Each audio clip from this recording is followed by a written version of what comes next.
Epoka e artë islame, kur dia sundonte botën. Epoka e artë islame përfaqëson një nga periudhat më të ndritura në historinë e njerëzimit.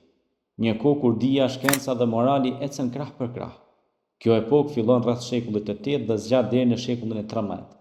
Gjatë sundimit të kalifatit islam ose kalifëve islam, veçanërisht atij abasit. Në një kohë kur Evropa ishte e zhytur në errësirën intelektuale të mesjetës, bota islame u shndrua në qendrën globale të dijes, kërkimit dhe përparimit.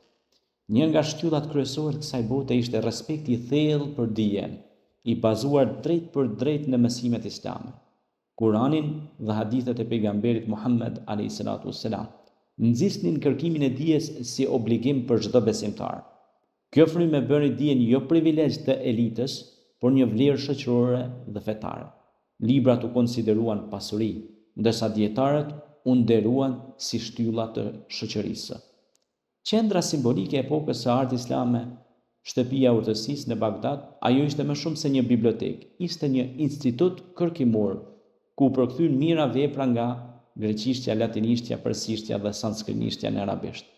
Fal këtij procesi, trashëgimia e filozofëve si Aristoteli, Platoni, Hipokrati u ruajt dhe u zhvillua më tej nga dietarët muslimanë. Në fushën e matematikës, dietarë si Muhammed ibn Musa el-Hawarizmi vendosën themelet e algjebrës dhe algoritmeve, pa të cilat shkenca moderne do të ishte e paimagjinueshme. Termi algebër vjen nga libri i tij, ndërsa fjala algoritëm rrjedh nga emri i tij i latinizuar. Këto kontribute u bën baza e matematikës evropiane shekuj më vonë.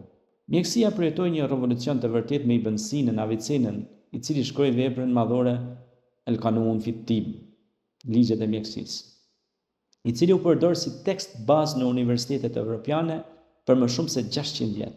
Spitalet islam ishin të organizuara falas për pacientë dhe të hapura për gjithë, pa dallim feje apo kombësie. Ata kishin farmaci, pavione të veçanta, salla reanimacioni dhe sisteme trajnimi për mjekët.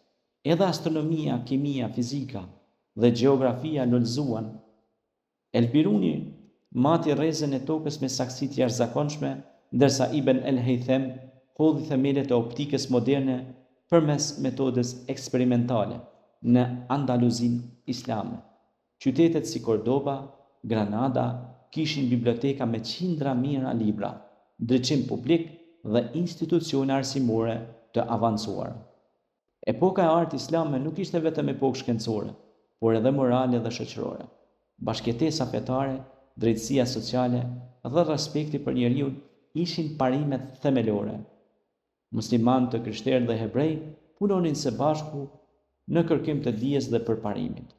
Rënja e kësaj epoke erdhi për arsye politike, pushtime dhe dobësim të unitetit, por trashëgimia e saj mbetet e gjallë. Shkenca moderne, universitetet dhe vetë rilindja evropiane janë të ndikuara drejt për drejt nga kjo periudhë madhështore. Epoka e artë islame dëshmon se kur feja, arsyeja dhe morali bashkohen, njerëzimi arrin majat e qytetërimit. Ajo është një kujtesë e fuqishme se Islami nuk ishte pengesë për dijen, por motori i saj më i madh.